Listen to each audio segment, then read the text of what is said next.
I had only ever ridden sports bikes up until the point I got my GS 13 years ago. But what turned me? Well, it started with my dad when he test rode this crazy, odd-looking but strangely fascinating machine back in 2003, and it was cemented watching two buddies in Long Way Round.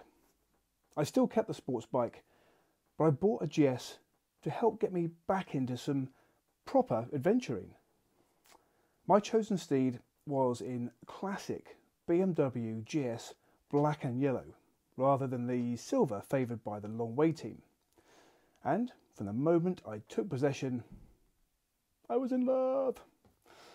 Now, the cynics always said that the GS was overpriced, heavy, and with an engine from the dark ages. But it handled amazingly well, thanks in part to the telelever front suspension, and the linked brakes were incredible, especially in the wet.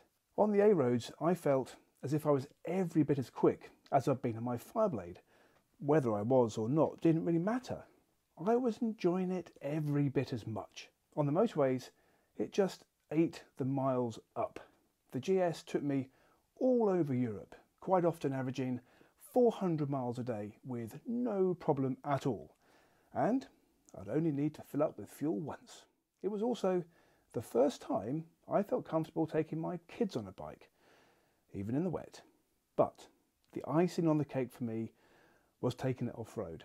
Now, I would consider myself averagely competent at green laning and riding off the beaten track. But back then, I'd never ridden anything away from the tarmac. And the GS took me there. Yes, I was slow.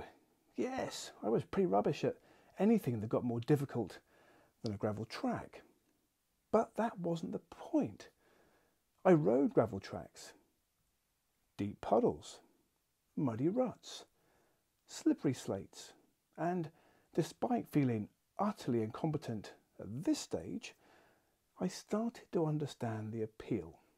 The GS started me off on a path to different adventures that have since seen me ride off tarmac across the Pyrenees, the Alps, desert, and innumerable green lanes across the UK.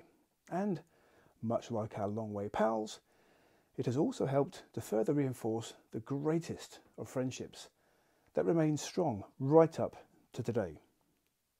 Do I still have the GS? Sadly, no.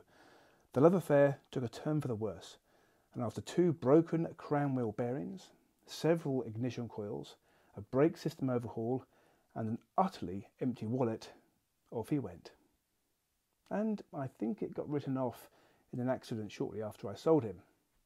However, that friendship I mentioned earlier, Andrew still has his GS, and he's still going strong.